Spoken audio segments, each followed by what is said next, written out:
We know there are many choices in internet radio, and the staff and host of LA Talk Live would like to thank you for choosing the internet's hottest destination for the most eclectic sound and invigorating talk. This is LA Talk Live. We are more than just talk.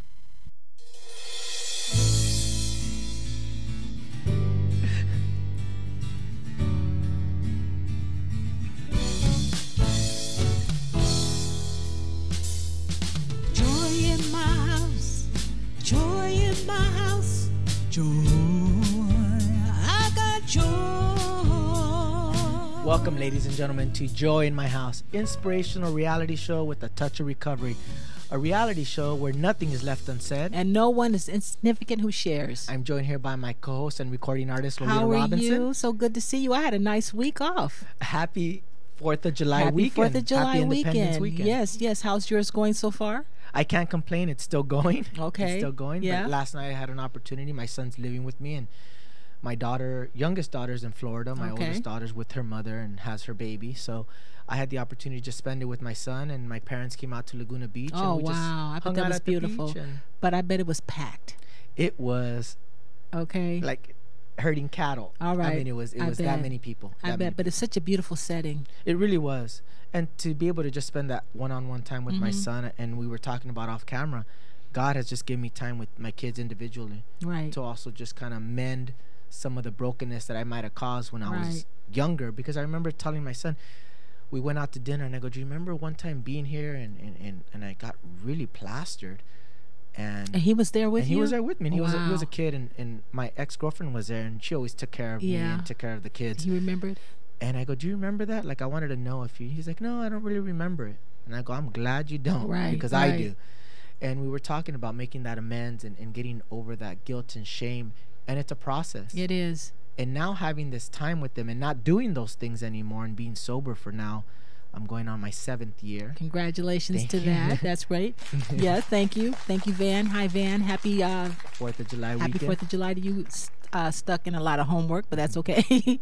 but having that time with him now to make up for it, yeah, it's a second chance that God gave me, and it's priceless. that is so awesome. You know, it's kind of a different spin for me. My sons are raised, and I raised them in recovery and stuff, but I had to learn how to have a good time now with an empty nest.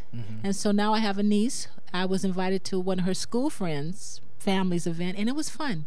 It was different. I miss my sons, but now I'm reinventing myself, and so it's a different stage. So enjoy it. I do. Van is shaking his head. I was talking to Paul, who is Paul Obel? Paul Obel sits on the board of directors right. of Joy in My House, and he's our talent director who got our guest in today. Yes, and an amazing pastor also. But I was talking, once these kids grow up and go, they're gone. Yep. They love you, and they respect you, and they'll give you some hugs, but they are gone. So I'm glad you had a good time. Yeah, it was peaceful. It was peaceful. No drama? Drama free. Drama free? That's what I was going to say. It's because there's no ladies around, That's huh? right. God is giving you time with your kids. That's right. There you That's go. right. There you go. I want to thank all of you out there who are listening and viewing for being a part of the joy that we have here on our house, on our network's website, www.latalklive.com. Know that you can like our Facebook fan page and receive up-to-date lineups of guests and information. You can also find us on Twitter, and you can follow us on Instagram. But last week, yeah, tell me you about had the it. day off, Yeah, I had and we a had really our So tell me about your guest guest. co-host. Paul Obel was sitting as That's our guest right. co-host, and we had Jaime Gomez. He's an actor, director, I know. producer. Come on the show. He was on Nash Bridges and did several movies with Denzel. Did a couple movies with Denzel. Now and I know why Harrison Paul got Ford. me out of here, because he knew I would have been trying to find Denzel. No, I'm kidding. Wow. Well, he was a great guest talking about some of the projects, and right now with everything going on with the things that Donald Trump are saying regarding Yeah. Mexicans and being a Mexican actor and really trying to break free from the stereotype Yeah. of always getting the roles of him having to speak with an accent and trying to get Right. some of the bigger roles, he decided to kind of go on his own and work on his own projects. Oh, that was interesting. Yeah. Okay, so I mean, you're not in show business, but having the background the same too. You ever feel like that also? You know what? People I've been- pigeonholing you or putting I've you in been that? blessed. My father's always taught us to be educated, and, Right. and education will always be with you. Nobody can take that away. Right. And So you didn't feel the stereotype of, well, you know what? I don't look Mexican until I start Right. speaking. And I remember when we first started doing the show, I had a couple of people come up to me and tell me, "Oh, you got to lose your accent."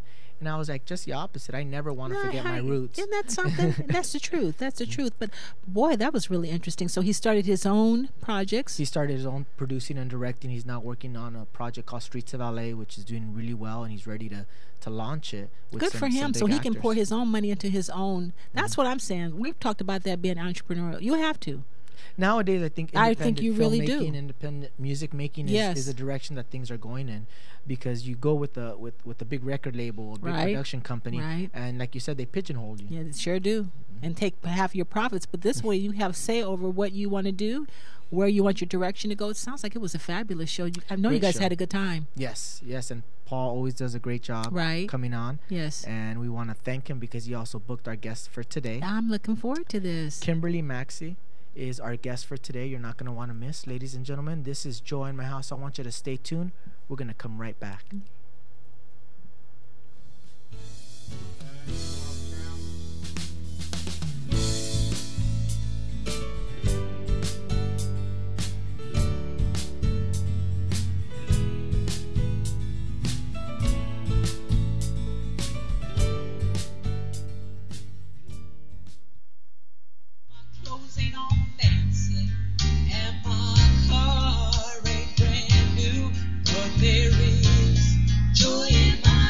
Hello, I'm Joel Ramirez. And I'm Lolita Robinson Coppage, and welcome to Joy in My House on LATalkLive.com. Inspirational radio with a touch of recovery. A reality show where nothing is left unsaid and no one is insignificant who says it. Exclusively on LATalkLive.com. You can also catch us on iTunes Radio R&B or watch us on Ustream TV. Reality radio handcrafted for your listening pleasure. This is LA Talk Live, and we are more than just talk.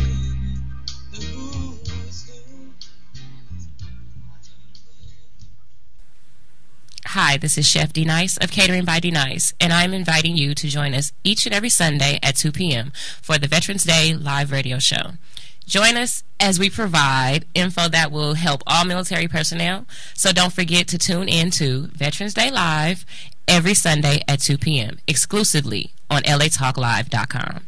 You can also catch us on iTunes Radio, R&B, Radio Flag, TuneIn Radio, Live 365, AHA Radio, TiVo Radio, and Apple TV Radio. Or just watch and listen directly at LATalkLive.com. Reality radio, handcrafted for your listening and viewing pleasure. This is LA Talk Live, and we are more than just talk. Hi, I'm Ro Williams, and I would like to invite you to join GospelRhythms.com every Sunday at 4 p.m. Pacific Standard Time, 7 p.m. Eastern Standard Time for our show, GospelRhythms.com Talk Live Radio. Join us as we celebrate Christians around the world in all genres of entertainment, as well as highlight interest stories on men and women who are making a difference and impacting their community. So don't forget to tune in to GospelRhythms.com Talk Live Radio, exclusively on LATalkLive.com. You can also catch us on iTunes under R&B or watch us live on Ustream TV. We are reality radio, handcrafted for your listening pleasure. This is GospelRhythms.com Talk Live Radio on LATalkLive.com. We're more than just talk. We're heaven's party here on earth.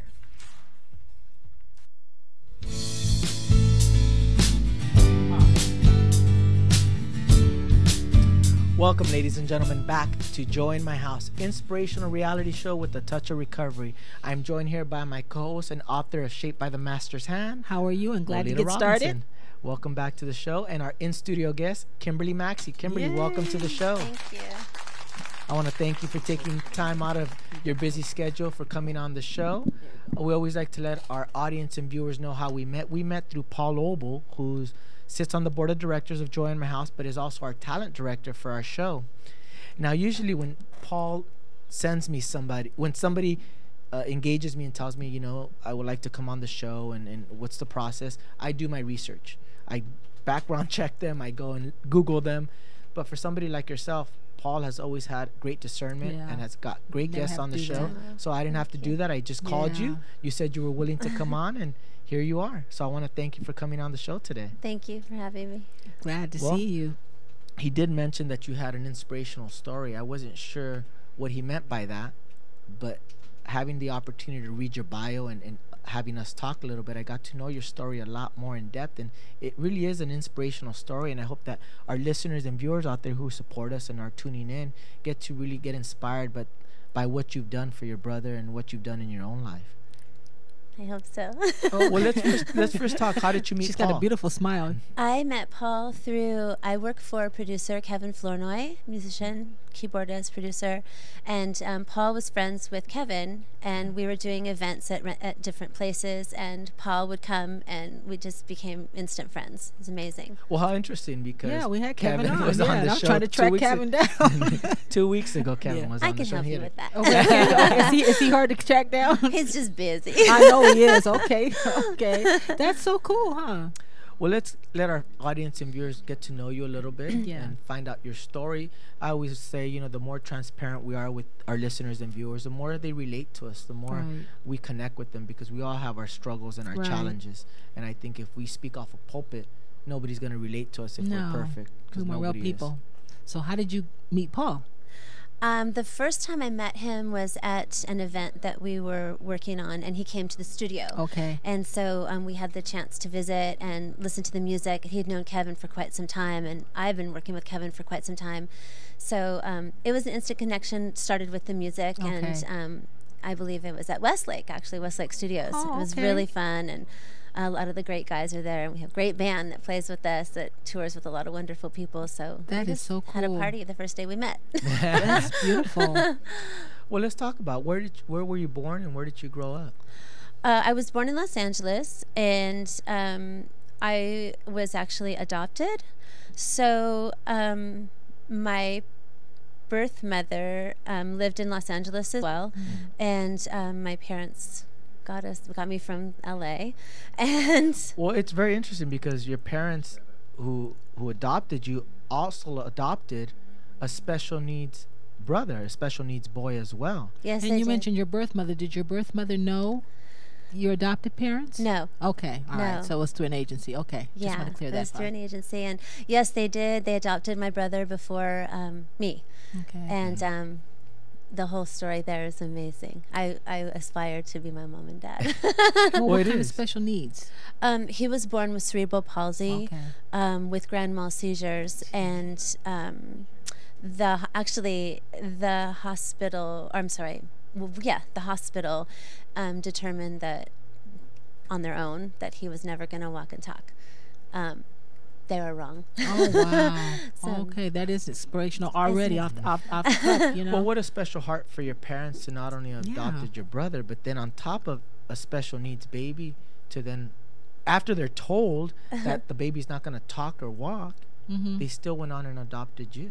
Right, because my mom told the hospital that there was no way for them to know he's a baby. Isn't that beautiful? So she had faith right off the bat. Oh, yeah. How long after your brother did they get have you 3 in the years. family? 3 years. Wow, that says a lot about your parents. That already says a lot. Isn't that something that people out there have a heart that want to adopt special needs children? To me, that's just on a whole nother stratosphere. I can't even imagine that. It's such a blessing because they really teach us. Their heart is so open. The vulnerability doesn't exist. They're just open. If we could all be like that, this world would be a different place. Definitely. What's your brother's name? Keith. Wow, you look so proud, doesn't she? I love him. He has saved me through so much, and he's just so strong and loving. I mean, he can be sick in the hospital, septic, telling me, "Don't worry, I fine, Kimberly, I fine." Is what he says. He can't say my name quite right, but yeah, he's amazing. There's nothing you can't do, which is what our parents taught us from little. So that was. Well, let's talk about that childhood, because in elementary school and high school, were you a studious as a kid? Were you a student? Yes, I had to be. I began riding horses when I was 4, so that was the deal.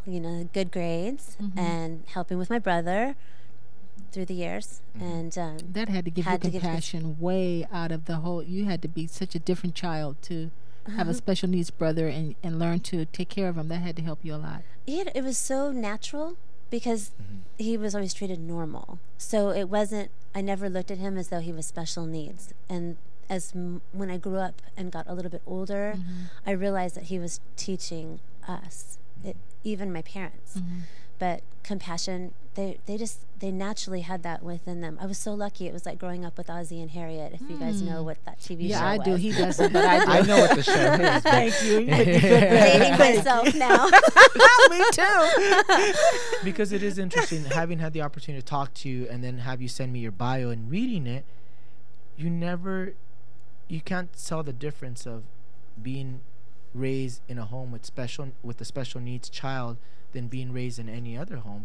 And I've read over 100 testimonies of people. So to have read yours, there was no difference. It was like normal. You said, Ozzie and Harriet. So when we say Ozzie and Harriet, that means normal. So to you came up in an intact, normal home. Yes. And in fact, but there were challenges being adopted. Yes. And so your family was able to, in the midst of that, provide stability. That's what I'm hearing. Yep, definitely. And I remember being told I was adopted when I was really small. I want to say maybe 6. Okay. And then when I was in junior high school, my mom asked me if I wanted to meet my biological family, that she would help me find them. And I was scared. And so I told her no, but maybe we could act like we were selling cookies with the brownies or something, and I could just see what they look like. Right. And then I chickened out. So, but do you suggest that for people that are adopted to be open like that, to make it an open thing and not try to make it shameful? Or yes, because there's nothing to be ashamed of, really, especially in today's world with the other option of not being here. I think that it's fair to let someone know also, because it's really if someone adopts you, they love you so much, they're going to take you in as family. I think you need to be proud. And then if you get parents like mine, this is like it's like you walk into a dream. And well, were your parents, I'm sure Hoyle has it, were they faith-based parents, do you know? Or yeah, they were? Both sets were. Okay. Yes. So that's a big deal. That's a real big deal. Well, let's talk about, because I wanted to touch on you spending your days. During the day after school, you go riding to your lessons because you got good grades, and then you'd go to City of Hope. Yeah. Let's talk about what a day was like for you. I loved going there. I didn't in the beginning because I was a kid and I wanted to stay at the horses. You know, so who introduced you to horses? Your parents? Across the street from where I lived, there was a girl who showed world champion horses, and they had a huge arena in the front, and she was always out front jumping different horses. And I thought, I'm going to do that when I get that big. Wow. And I went across the street one day when I wasn't supposed to because I was 5, and I told her I wanted to ride, and she said, well, now's the perfect time. And my mom was like, she's not getting on the horse. Like, she's fine. I got on, and it was natural. And so I started training across the street. Wow. And it grew into a career. That's awesome. It was wonderful. God, you got quite a career. I don't even know all of it yet, but I can just little pieces of it. It's an amazing experience. So you're talking about City of Hope. Tell us about your day, because you would go to your horse lessons, and then after that, you'd have to go to City of Hope. Right. So I didn't like it at first because I was a kid, and I thought it was going to be boring. And then during my brother's speech classes, there was a huge window, and you could see kids with autism, cerebral palsy, different. So it's not just for cancer. City of Hope. I thought it was just a cancer hospital. They had at that time there was a wing. I don't know if there still is. Okay. There is still that wing, but you could go, and they had rehab, speech therapy, things like that, classes like that. And so I was really enthralled with autism and how it works and how genius they are, and then how they can't function, or you think they can't, and how music drew them out of their shell. And I know with my brother, everything was about music. It was so I became intrigued small because I would watch them and doing their mannerisms of what they do, and I wanted to go because I just wanted to know. I was convinced that I could talk to them and I could learn from them, and I was so amazed at how they are so intelligent and smart, and then they have this.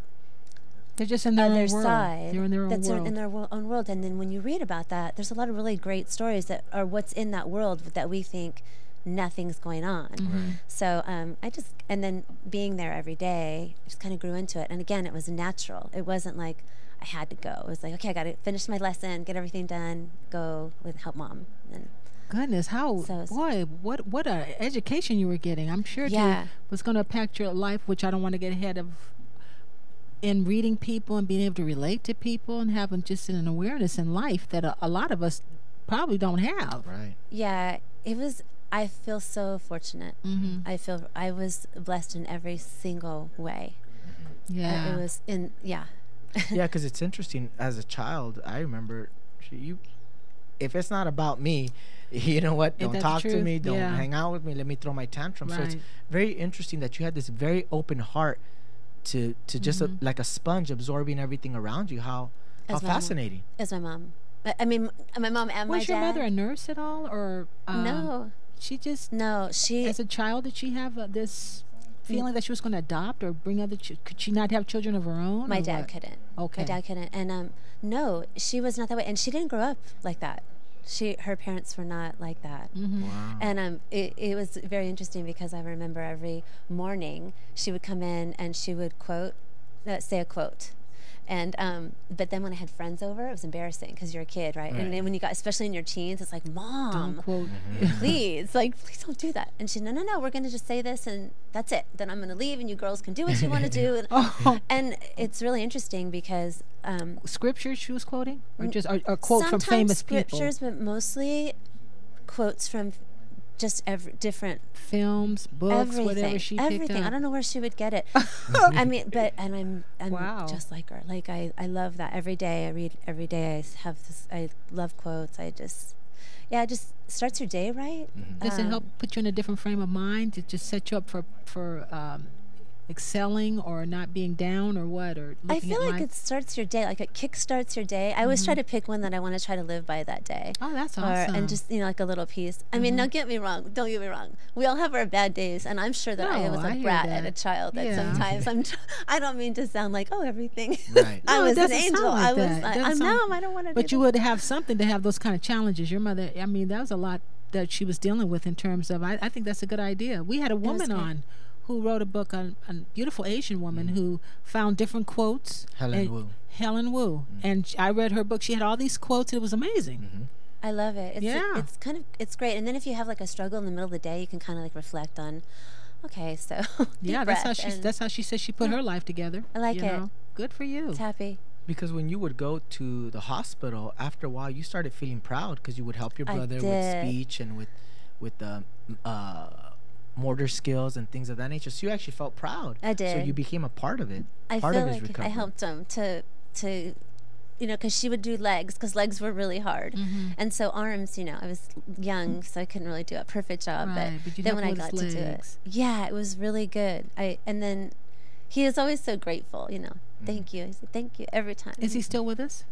He is for now. Good. We're in a challenge stage, though. Okay. There may not be that much longer. Okay. But he has exceeded his life expectancy. His life expectancy was 24, and he is 53. That's what I'm thinking. This is a miracle. He's a miracle. That's a huge miracle. That's a big deal.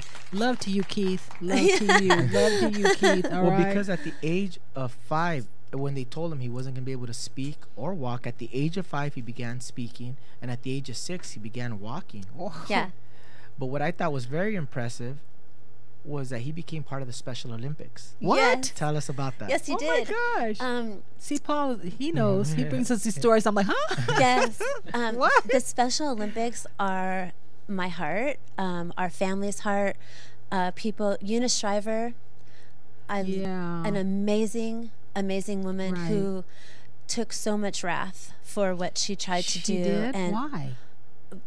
People didn't want that. They didn't ever believe that there could be that type of thing for Did special you think they needs. were putting them on display to be laughed at or something? Because I can't see why that would be. They basically, unfortunately, at the time that she organized the Special Olympics, they felt basically that it wasn't worthy, that it shouldn't be, that it was making a spectacle of these people. They didn't look at them, unfortunately, like people. Like who they are, people. Yeah, and so through the organization, I don't remember a day not being around Special Olympics. I mean, I think I can really remember it when I was 5 or 6. But in the meanwhile, we had gotten associated with Rayford Johnson, the decathlete and actor, and he is, I consider him family now. When I got my brother, he was always there for me. He was always supportive of Keith from when he could only do the walk, like ins and out run. But Keith ran the 400 meter at UCLA, and he has an amazing story. And the song, Kevin Flournoy was here a couple weeks ago. He had written a song, and it's called I Can, and it's a story about my brother. And what happened was he was running at the 400 meter, ran around the third turn, headed for winning. We are just like, this is a miracle.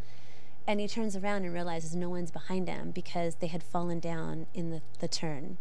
He stopped before the rope, went back, got them all. They held hands and walked across the line together so that they could all win. Man, are you I serious? was so proud of him. So they all was won. that on the evening news? Did that make the news at all? You know what? I think that it was at the time. I hope so, because we have all this other disgusting stuff on there. That's huge. And Rafer really kept it going for us as well. And then he became president of the Southern California Special Olympics. And so there's whose idea was to get your brother in the Special Olympics? My mom's. He wanted to do sports. He watched TV and he wanted to do it. So he did it. And he started running, and then he ran, and now he can't run. Yeah, but he if had 53 his time who wants to. running. That has nothing to do with Even after he couldn't participate, you would still take him. Oh, we go all the time. You We still go. go. He likes to go. That and, is our life. And sit there and cheer everybody else on. Oh yeah, He's paid his dues. Are you everybody's kidding me? cheerleader. Wow. Yeah, and he'll tell them if like you fall down, you get up. He's very good that way. Like he knows what needs to be done. Well, let's talk. Let's go back a little bit That's to you. bringing tears to my eyes because I have pity pot days. You know, I'm serious, and he's doing all this. They go away kind of quick around special people because they're just, oh, we got this. Yeah, that's okay. It's all right. So I wanted to go back to your story. You started riding horses. You started actually competing and showing at world champion shows. And I like what you said, because you said this was all a dream in so many ways. But you did receive a big challenge in 1982. Yes. Your mother and brother were hit by a drunk driver while you were at a show showing. Tell us what that was like. I think it was the hardest day of my life. It's bringing tears to me. That came out of nowhere. What? I had won this amazing at the horse shows. There was a certain event that I wanted to win. Oh, for so long. I was second 30 times. Second. Wow. So we were all going to go to the horse show. And I drove. I was able to drive then. So I drove. And my mom said, I'm going to bring your brother, and we're going to come a little bit later. Okay. So I was at the show, and there was this guy, and I'd never dated, and he was there, and she kept telling me, now your mom can't be with you all the time. So I thought she didn't come because this person was there. Well, I won that day. I went home, and she'd never come to the show. And so when I got home, I got a call from the hospital, and they were in an accident. My mom was in ICU, and my brother was in a room, and he had flown through the windshield. My mom was crushed against a telephone pole in the car, and when I saw the car, it was about maybe 3 feet wide. So they were trying to prepare me for what I would see, and there was really nothing that could compare. So Keith wouldn't talk. He didn't talk anymore for a year, about a year and a half. I would talk with him every day, do motor skills. He got better and came home. I lost my mom 2 months later. She'd been in a coma for 2 months. And Keith came home, and the person that hit my mom tried to say his daughter was driving this car. And in fact, it was the man. And he had been drinking. So my brother knew about alcohol, don't drive and, all that. Right. So the attorneys came to our house because the man kept coming. And while my mom was in a coma, saying that... he was talking to your mother when she was... He was come to my house, because I would stay at the hospital and trade places with my dad. And so he would come to the house and tell me that he had to talk to us because we needed to pay for his van, that his van was damaged. And he would yell at me, and it was horrible. I can't believe what I'm hearing. Yeah, he was horrible. And so with all of that said, you know, my mom ended up passing away, but the attorneys were at the house, and Keith hadn't talked for a year and 4.5 months, about 4.5 months, and he was sitting there. He wanted to hear. And so I told him we didn't need for him to hear, and it was such a blessing he was there, because he talked, and he told the attorney that the man hit my mom. That the man was driving. He was driving the car. Yeah. Wow. Now, unfortunately, because he's declared mentally retarded, they wouldn't take his statement. But it didn't matter, because we knew. Because you knew. We knew. You knew. Well. Yeah, that was a tough time. Was he? What happened with the guy? Did he get prosecuted? No. They declared it a compromise because they couldn't prove what happened. Oh, my goodness! It's out there. You are a miracle sitting here. I mean, oh, I'm no, like, no. I'm sorry. That's no, why the you tears know, come out. They just come. No, I mean, you could be bitter. You could be bitter. You could be hateful. And then when I first hugged you, the joy I felt and the kindness I felt, I knew nothing of your story. Oh, this is amazing to me. Thank you. It really is. Oh gosh. And this was, you were 17 years old at this time. Yeah, that was so hard. Wow. That was a hard time.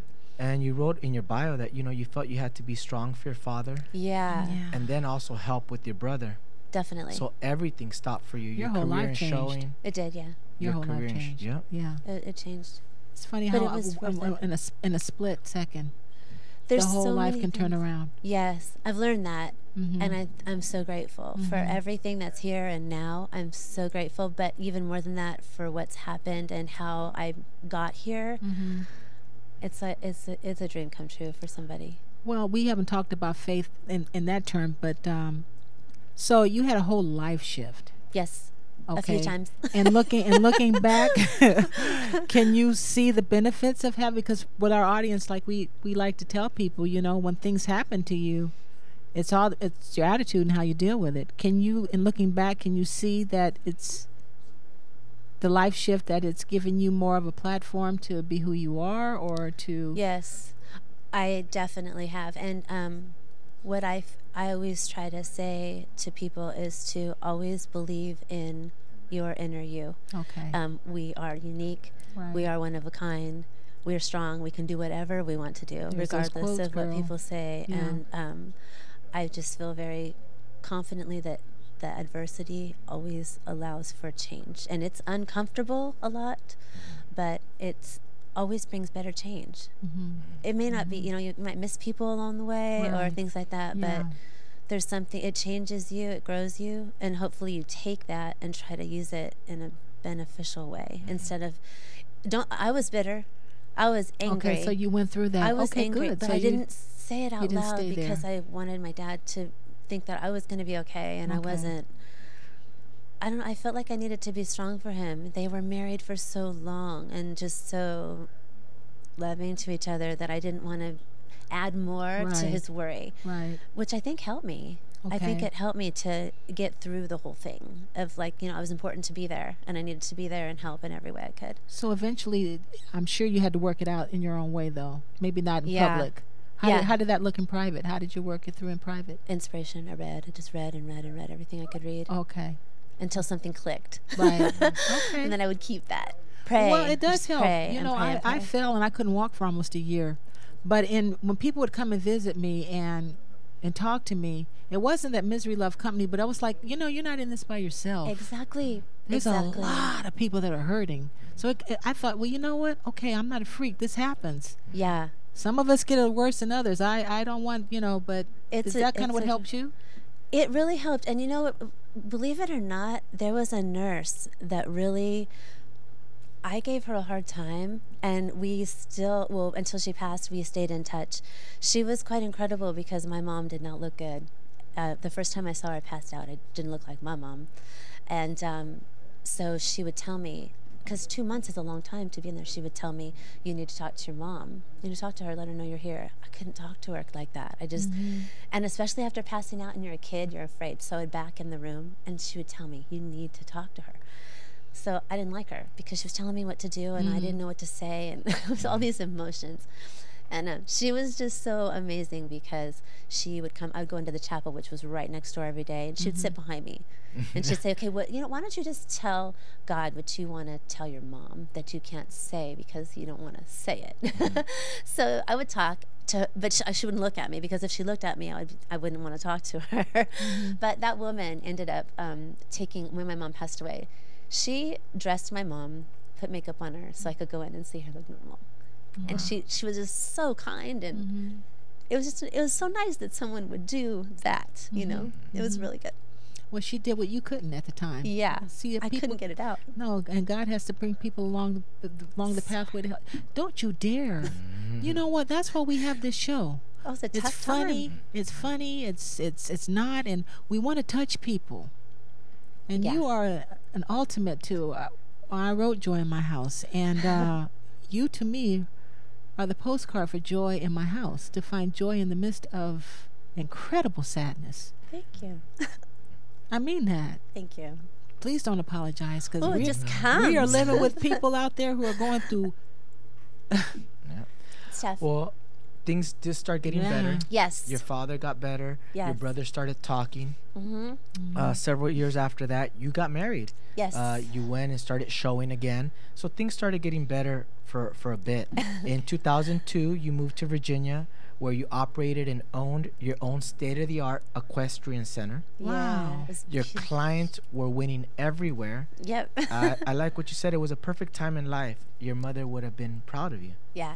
Clients, you mean you were training other kids to? Yeah, I had we had 90 horses on the farm, all world champion level horses, and we trained and showed, and 60 clients. So we traveled all over the United States and Canada. Oh, beautiful. That was our job. And so is it true that horses are healing? Yes. Horses are incredible. That's what I hear. They're smart. They are so smart, and they know you and you know them. And when you travel with them, it's like traveling with your friends. You know what they want to eat. You know where they like, where they don't like. It's amazing. Oh, wow. Yeah. Secretariat is my favorite movie. It's a beautiful When story. I lost my son, not my son, my brother, I saw that 13 times. I don't know why. Wow. Maybe you can explain it when we get off. Well, I had the same thing. Hey, 13. I had the same thing with the horse. I was going through a breakup. It already had been quite a bit of time, and one of the ladies at my studio that I was teaching at introduced me to horses, and that's how I started dating. I actually started dating her for about 3 years, but she introduced me to this horse, and I remember just feeling it was a Halloween day. I had not dated her yet. We were just acquaintances, just friends. She invited me over to the barn, and she had gotten this horse that was left at the barn. And I remember just brushing the horse. She's like, "Oh, you just brush the horse, you groom it." And I was just feeling down, just really bad. The horse, with its head, nudged me and almost gave me a hug. Are you kidding? You didn't tell me that. It absorbed my depression in a way that it just kind of sucked it out of me.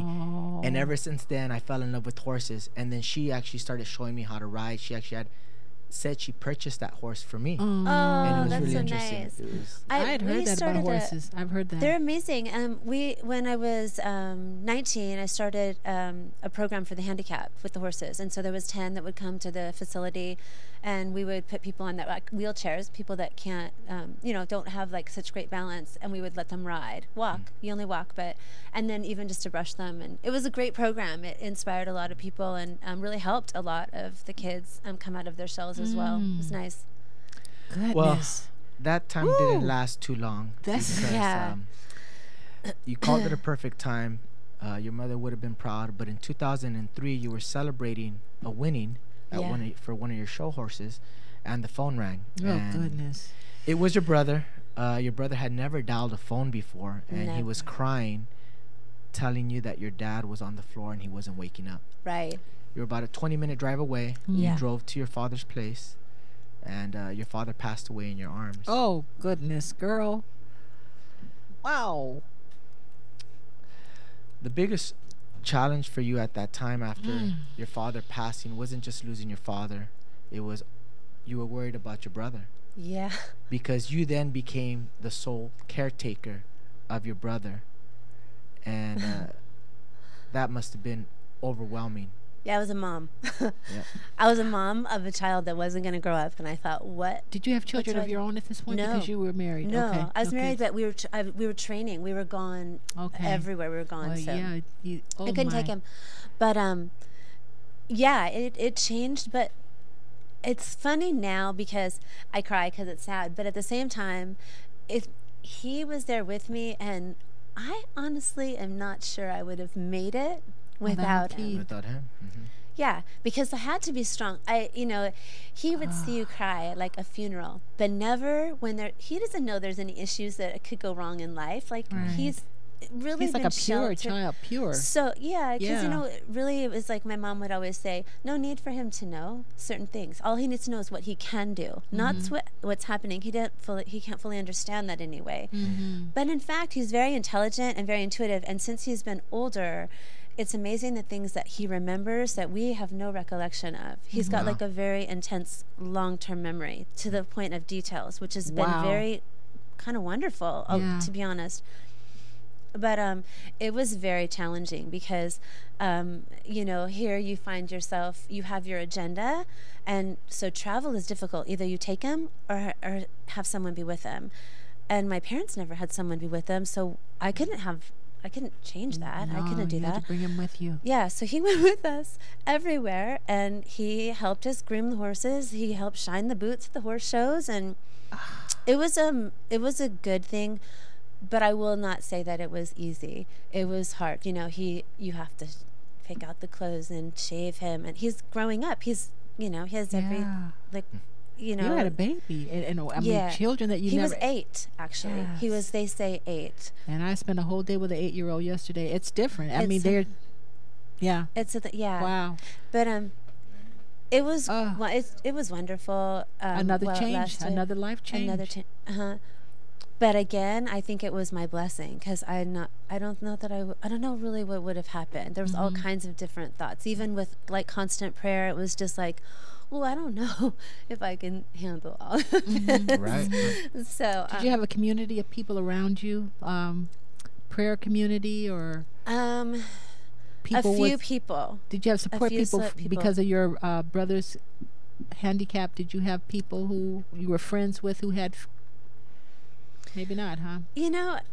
I want to say yes, but more so like if I got stuck, I would talk to Rayford Johnson or someone that really could really feel it and get it. That he knew. Unfortunately, there's more people that just don't want to talk about having a handicapped person or special needs person, or how would you say, intellectually disabled person around. I was just talking about even in general from all the stuff you were going through. I mean, losing your parents and raising your brother now, and they would call, but if it came down to really getting into it, then I think it was just the business of we're traveling, we're winning, we're on the road, we're doing this. It wasn't really like, okay, here's family, family first. We were raised family first. So well, let's talk about some of those challenges, because raising your brother with you and traveling did take its toll not only on you but on your relationship, because your marriage became difficult and it deteriorated. Yeah, because there was a lot of emphasis on your brother. You ended up moving back to Cali, selling your equestrian center, your business, and you came back here and you took several jobs just to sustain his needs. Right. But like we talked about, God always places somebody in your life. At one point, he placed Ray Johnson, but now he placed somebody else to find a place for your brother to feel. Yeah. Let's talk about that really quickly. My brother was involved in Regional Center, which is amazing for everyone who has a special person in their life. I didn't know everything to do. I knew what to do on a daily basis, but I didn't know the details, and there's so much to it. And I got sick, and I needed some help to place my brother, but it had to be a great place where I wasn't going to treat. That was my guideline parameter for this. So I was fortunate enough to have the strength and love from a regional director, but she was working, so she wasn't allowed to give me information that I needed. Wow. So I went to a lot of different places to place my brother, and I couldn't put him in any of them, and it was very challenging. It took longer than I thought. I wasn't treating. The doctors are saying you have to treat. But she gave me a name and number. And I called this person. And the person had me show up at 9:30 a.m. the next morning. We talked. He was amazing. He showed me facilities that he had available that were private, that were beautiful. Big homes, big rooms, big everything, great staff, a doctor that comes once a week, a workshop program for my brother if he can go, all these different things. And at 12:30 that same day, he went to meet with my brother, and my brother fell in love with him. Instant love. Like the guy has a heart that exudes from him. Like you said it took a long time, but see, God was preparing this, right? Yeah. But when the door opened, it was powerful. And I'm here to tell you, I went to 50 places. I went to 50 homes. They wanted him to go in foster care is where they wanted him. And there was no disrespect, because there are a lot of good places for, you know, but it was God sent. That wasn't the door for him. It No. might have been for somebody else, but not for you. No. And when I came back from being sick, I asked him, do you want to come back to live with me? But he feels helpful there because he can help other people that he can relate to. Okay. So he's like, you know, he calls me. So Keith didn't want to come back? No, he said. he's in his own home. He said, I have a job, Kimberly. I have a job. I am important, I said. So he stayed, and I see him. I talk to him all the time on the phone. That's beautiful. He's got his own life. He has, as a matter of fact, the other day he told me he was a bachelor. These kids flew I was like, where did you learn that word? He said he's a what? He was a bachelor. I was like, what does that mean to you? I'm thinking, oh no, you know, like, did he fall in love with someone at his workshop? I'm scared now, you know. But no. Yeah, so I said, where'd you learn? He goes, I saw the TV show, Why Does He Kiss Everybody? I'm like, okay, we're not. No, I'm not the mom. I'm just. That is funny. Oh man, he's funny. So he's got a sense of humor. Oh too. yeah, Why he's does funny. He kiss everybody. Why does he kiss everybody? This story is well, it's amazing because goodness. this, again, like Lolita was saying, God was preparing you for the next chapter in your life. This is what, the fourth chapter? Yes, this is the fourth one. All of this reinvention, but you are so helping me today. I mean, you really are. Thank you. You know. Well, I want to go to a quick commercial break, but when we come back, we're going to talk about you giving back because of your life's journey on some of these organizations that you are now a part of. Terrific. Ladies and gentlemen, this is Joy in My House. I want you to stay tuned. We're going to come back with Kimberly Maxey. You're not going to want to miss. We'll be right back.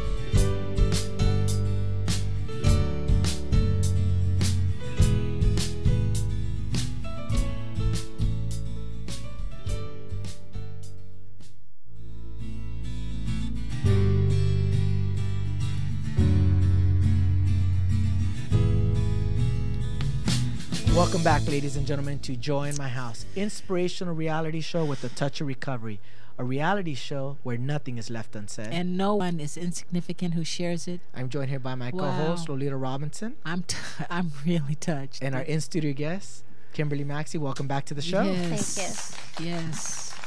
Well, you've had such an amazing life journey with a lot of ups and a lot of downs. I would say a lot of disappointments and then a lot of blessings. But through all this, you are now giving back through some of the organizations that you are a part of. Let's talk about some of the projects that you're working on now to give back. Okay. The first one is the Al Order Foundation. They are also connected to Art of the Olympians. The Al Order Foundation is a group of Olympians that promote education, sport, sport through Olympic ideals, but more importantly, values of winning. And this is for special needs or anybody? Anybody. Okay. It's anybody. All and I met this woman a few years ago, just an extraordinary woman. I met her through Rayford Johnson, Olympian, and they had a beautiful art gallery in Fort Myers. It's now moving. There's the Foundation for Al Order in New York. Children can go doesn't have to be Olympic athletes. It can be kids that, you know, after school want sport. It's a huge coliseum slash work. It's like a workout facility as well. But it's just extraordinary. Al left a huge following behind him with his work ethic and sportsmanship and values of competition, which equate to our life and how we act in our life towards other people through competition, our jobs, all these different things. And that's so important with nowadays, with what you see with these high-paid athletes that are just shouldn't have that type of platform, because they are doing a lot of negative things. To put that back into sport is so important, because that's what we were known for when it came to the Olympics, when it came to being a sportsman. You know, I always talk about being a martial artist. I'm a martial artist first. Yes, you know, you go in a ring and in a cage or whatever, but at the core of it, you're a martial artist, and there's a certain ethic and a certain conduct that we have to behave ourselves in order to claim that, at least to myself. Same for our athletes nowadays. They're so highly paid, but they're so not giving back. Not definitely not some giving are back. Some are but it's quite amazing. There's a short video that's on YouTube with regard to him at his last Olympic Games. Al was the first Olympian to win 4 gold medals in 4 separate Olympic Games. His sportsmanship and relationships with his fellow competitors was incredible. When did he pass? He's been gone 5-6 years now. Okay. He was married to his wife for 25. She's carrying on his foundation and legend.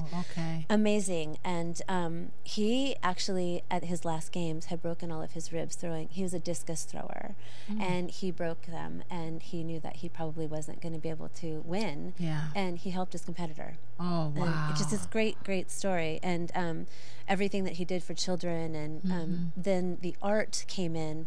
They had the group where Olympians were painting, drawing, sculpting, and it's all for the sake of the art of the Olympians and exposure of, you know, that they are doing these other things for community and things like that.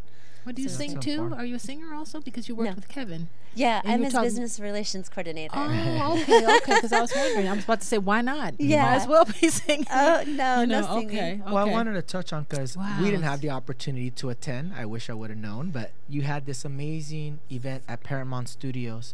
Yes. Tell us what that was about and who it benefited. It was incredible. It benefited the Peace Run, the World Peace Run, originally created by Sri Chinmoy, and it is with regard to the runners that run over 100 nations, or have run in over 100 nations. They carry the torch and they run in honor of peace and like camaraderie and friendship with other nations. So I had become friends with a woman named Prakara, who was friends with Kathy Order, Al Order Foundation. And she told me what they were doing, and I said, oh, we need to write a song for them. I'm picturing, like, can you imagine being out running for miles, like 60 miles per day, relay, Jeez. every day, Yikes. 365. No. They are They do completely... this? Yes. They run Wow. for peace. They carry the torch, and they go to Jeez. certain cities. That's where they stop for like a breath of, you know, like a little reprieve.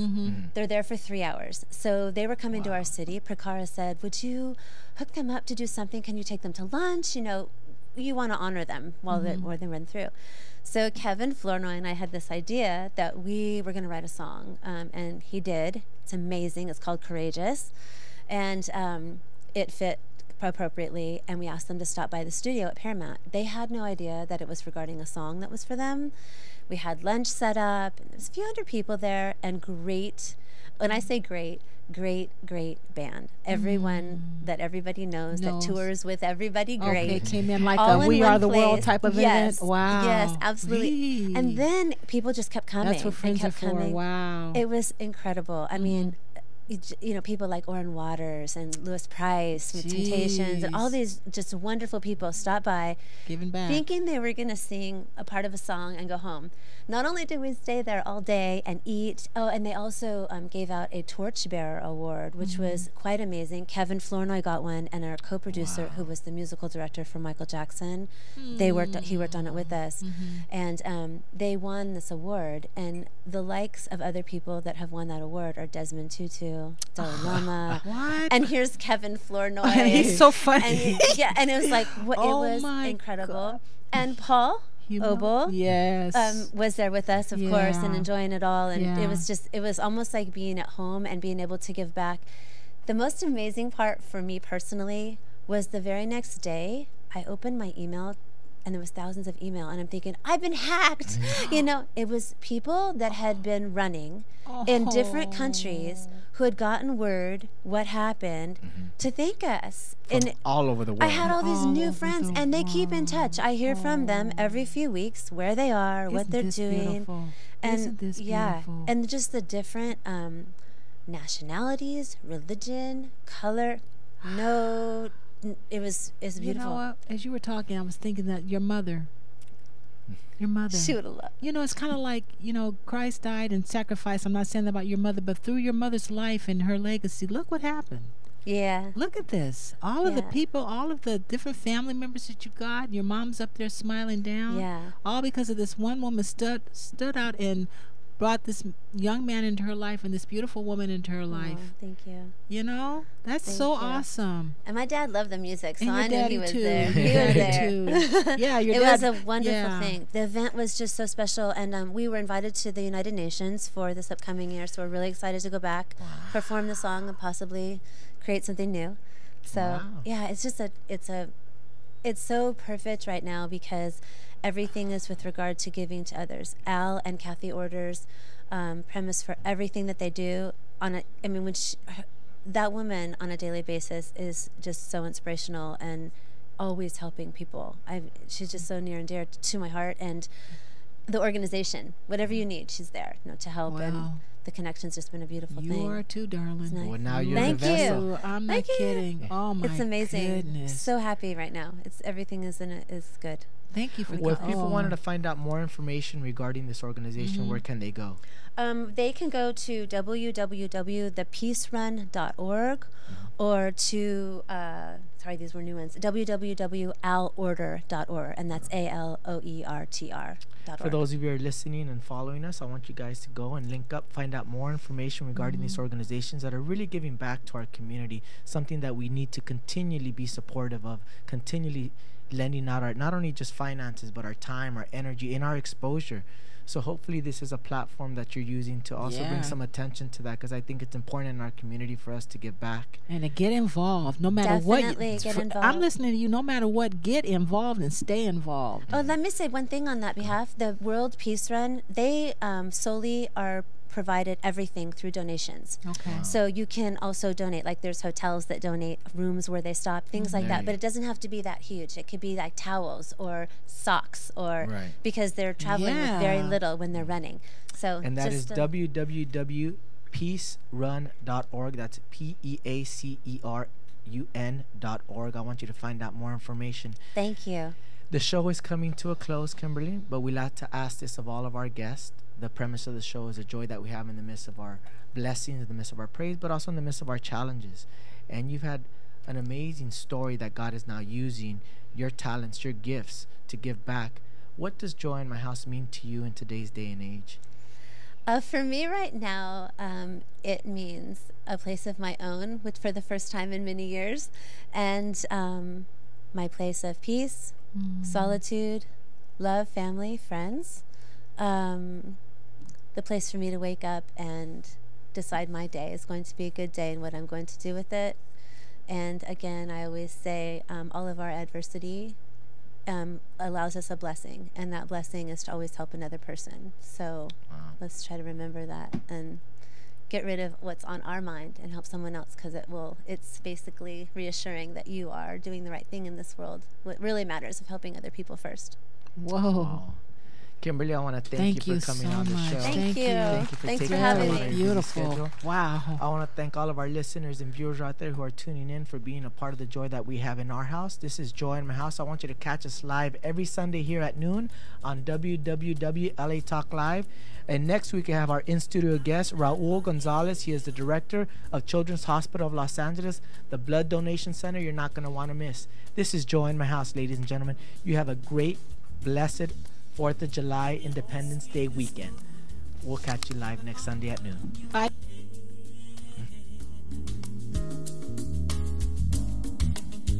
am I so far from you, Lord? Is my life in your plan? Where can I run when I feel all alone? Do my words truly reach you high on your throne? Where did your presence go?